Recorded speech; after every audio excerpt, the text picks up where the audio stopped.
¿Ok? En ese sentido, pues vemos que la prueba documental se divide en dos, público-privada. Público ya lo expresamos como qué requisitos deben de tener, y el privado básicamente son los documentos emitidos por particulares como tal, pero asimismo tienen que tener la capacidad la persona y que la afirmación sea conducente y pertinente sobre un hecho o un derecho que contenga.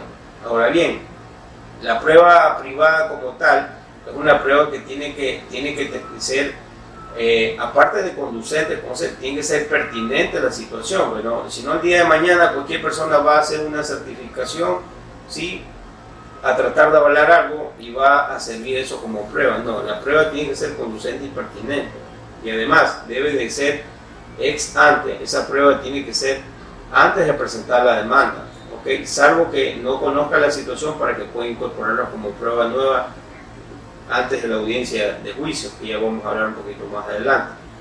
Entonces vemos que como prueba documental tenemos prueba público o prueba privada, ¿ok? Relacionado a la prueba documental tenemos la prueba pericial, ¿sí? Esta prueba pericial es el informe que realiza un perito en virtud de sus conocimientos científicos, dependiendo de la materia al cual está capacitado. Ahora bien, no deben de confundirse, ¿sí?, porque hay personas que confunden la prueba pericial como una prueba documental, porque el perito elabora un informe y ese informe dice se reviste como prueba documental. Si es hecho por un perito privado, prueba privada. Si es hecho por un perito del sector público, es público. No, señores, la pericia como tal, por principio de especialidad, es una prueba autónoma, ¿sí? ¿Por qué? Porque recoge algo científico, algo que no conocen la gente, y es una persona que está debidamente acreditada en el Consejo de la Judicatura de que puede emitir una opinión científica de acuerdo a la materia de especialización de IDI, y que también la misma debe ser conducente y pertinente la prueba. Ahora bien, esta prueba pericial como tal, ¿ok?, debe ser presentada de forma documental y debe ser sustentada en el momento del juicio, porque si usted no reproduce la prueba pericial en el juicio, la reproducción la realiza el perito, y el perito tiene que hacer una representación, tiene que hacer un diagrama, tiene que hacer una exposición precisa y concisa acerca de su trabajo, ¿ok? Asimismo, las personas que se crean asistidas y presentan un peritaje pueden contradecir el peritaje, pero no basta con el abogado oponerse. Me opongo al peritaje, me opongo a lo que dice el perito, me opongo a esto. No, señores. Si alguien le presenta una prueba pericial, usted tiene que derrumbar esa prueba pericial con otra pericia, porque van a ver, ahí van a litigar, ¿sí?, dos profesionales, dos peritos, y científicamente ellos van a dar su punto de vista, y obviamente pues quien dirime es el juez, porque se ha existido que hay peritos que difieren en ciertos aspectos científicos acerca de su trabajo, pero quien difiere es el juez. Por lo general a veces pasa esto en los juicios de expropiación, cuando está mal un avalúo por las situaciones, las valoraciones de las remodelaciones de las casas, etc. Por lo general sucede en eso cuando hay contraposición de peritos, pero puede pasar en exámenes grafológicos, en interpretaciones, etc. Puede pasar, pero una prueba derrumba otra prueba pericial en el tema de los peritos, ¿ok? Ahora bien, tenemos por otro lado pues la prueba de inspección judicial, ¿ok? Esta prueba de inspección judicial, el Código Orgánico Administrativo dice que las partes podrán solicitar la inspección judicial con la finalidad de que se verifique en sitio, ¿sí?, la situación que se alega, ¿ok?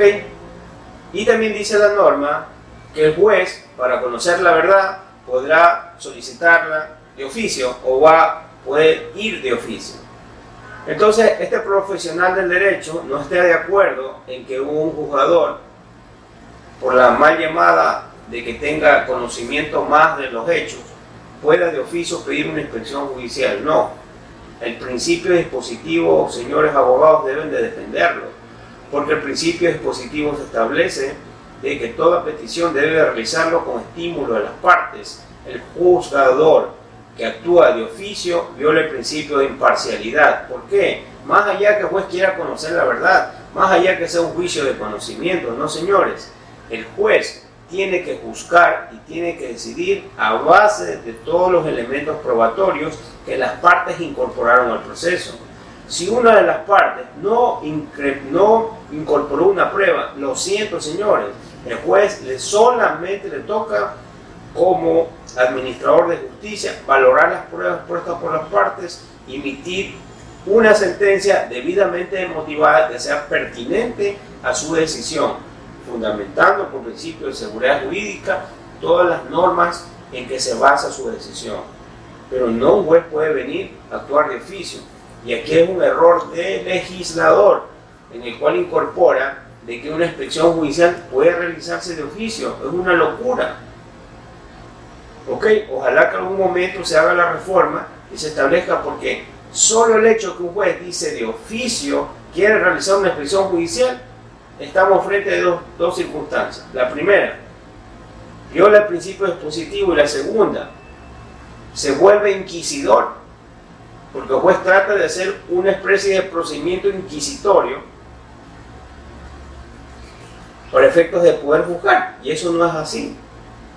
Las partes litigantes tienen que incorporar las pruebas que se quedan asistidas, el uno a proposición de la demanda y el otro a la contestación de la demanda, y el juez tiene que dirimir sobre las pruebas aportadas para las partes procesales. ¿Ok? En ese sentido vemos pues, que la inspección judicial incorpora también, es una prueba, y aquí pues, por ejemplo, pues no, en el caso de que el juez quiera incorporar de que existe, por lo general las inspecciones judiciales que son muy importantes son unos juicios de obra nueva, un juicio de obra vieja. Cuando hablamos de obra nueva es que cuando una persona se da cuenta que le están construyendo dentro de su terreno, entonces se da cuenta, ve que ya le armaron un pilar, quieren hacer una pared dentro de su predio, presenta una demanda, y dentro de la petición de la demanda solicita juez, señor juez, solicito inmediatamente una inspección judicial para efectos de que suspenda la construcción hasta que en sentencia se ordene la demolición de la obra nueva como tal. Entonces, ¿qué pasa? Un juez, calificada la demanda como tal, ordena suspender esos trabajos. Y ahí el juez se incorpora va a la visita con el secretario, van peritos, etcétera, y verifican los linderos a las personas, verifican que la obra está. Más o menos así es cuando se utiliza la inspección judicial, o cuando es necesaria la inspección judicial. Y así mismo la obra vieja. Cuando las personas dicen, chuzo, ya existió una obra como tal, pero esa obra la hicieron dentro de mi lindero, pero pasó mucho tiempo. Entonces, usted dice a la persona que construye, discúlpame, tengo que derrumbar esto porque has construido hace mucho tiempo en mi predio. Entonces usted va a sí mismo al juez, le hace una petición, ¿sí? Dentro de esa petición, de esa demanda, y usted le pide al juez como diligencia realizar una inspección judicial, se levanta un informe acerca de la obra vieja como tal. Son dos tipos de obra nueva, obra vieja, ahí donde se utiliza estos tipos de pruebas como tal, ¿ok? De la inspección judicial. Y asimismo tenemos otro tipo de pruebas, ¿sí? Tenemos otros tipos de pruebas como es la prueba testimonial, ¿ya? La prueba testimonial, ¿sí? Es el testimonio de un tercero en el juicio. El código COGEP lo establece de que es un testimonio propio de tercero. No, la doctrina establece que el testimonio es un tercero. También es un error del legislador ahí. Todo prueba testimonial tiene que versar sobre un tercero que recoja, ¿sí? Sobre un hecho o un derecho de alguna de las partes. Recuerden de que un testigo debe ser imparcial, ¿ok? Y ya se abolió el requisito que establecía el Código de Procedimiento Civil anterior, y aquí considero que es un retroceso, porque dentro de los procesos judiciales como tal, lo que vemos hoy en día, antes decía el Código de Procedimiento Civil de que no pueden ser testigos los incapaces, obviamente, no pueden ser testigos los menores de edad, no pueden ser testigos, decían, amigo de la persona o familiar de la persona, porque la ley anteriormente los consideraba que eran testigos no idóneos. ¿Por qué? Porque de una u otra manera tenían una especie de parcialidad a una de las partes, que es más que obvio. Pero como el COGEP se incorpora, se abolió eso. Ahorita cualquier persona puede ser testigo como tal. Y eso no es un avance, es un retroceso. ¿Y por qué es un retroceso?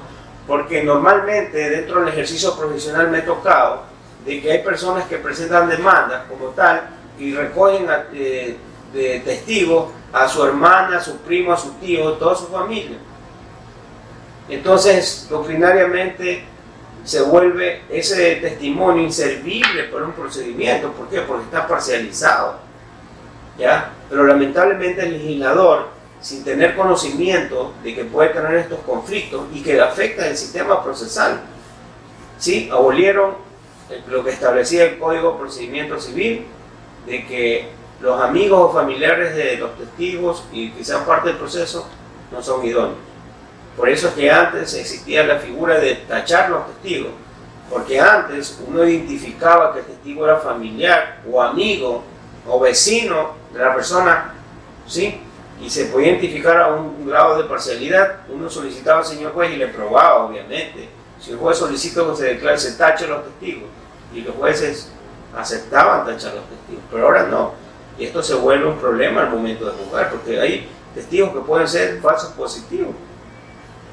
Entonces, ¿cómo podemos nosotros realizar un trabajo? Pero lamentablemente el organismo de la Asamblea Nacional, el legislador, ha desconocido estos principios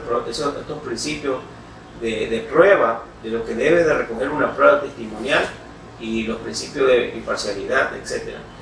Entonces vemos de que existen esta prueba testimonial también incorporada en la legislación, que la podemos nosotros otorgar, y obviamente pues, el testigo tiene que ser alguien que tuvo conocimiento sobre un hecho y un derecho, que tuvo conocimiento, ¿sí? Y que obviamente esta prueba testimonial asimismo tiene que ser conducente y pertinente del acto, de lo que se litiga. ¿Ok? Ahora bien, dentro de estas pruebas testimoniales, el COGEP recoge dos situaciones, ¿no? Incorporó, lo subdividió dentro de las pruebas testimoniales, que es el juramento decisorio y el juramento diferido. Entonces, cuando hablamos de juramento decisorio, dicen que cuando no exista, ¿no? Cuando no exista otra prueba, al contrario, cuando estén las situaciones ahí como una especie de una situación de complejidad, donde no se pueda comprobar a ciencia cierta lo que alega el uno o el otro, entonces existe este juramento decisorio. Una de las partes puede deferir a la declaración de otra y pedir al juzgador expresamente que decida sobre esa situación. Por eso es que ante estos aspectos que están en iguales condiciones, vemos que está el asunto, hay el juramento de que una persona jura ante el juez de que la situación que dijo el Señor no es así y define su sustento y es con juramento. Entonces ese es el juramento decisorio. Y por otro lado tenemos el juramento diferido, que este juramento obviamente, ¿sí? Utilizan los trabajadores, ¿sí? Utilizan el derecho laboral. ¿Para qué?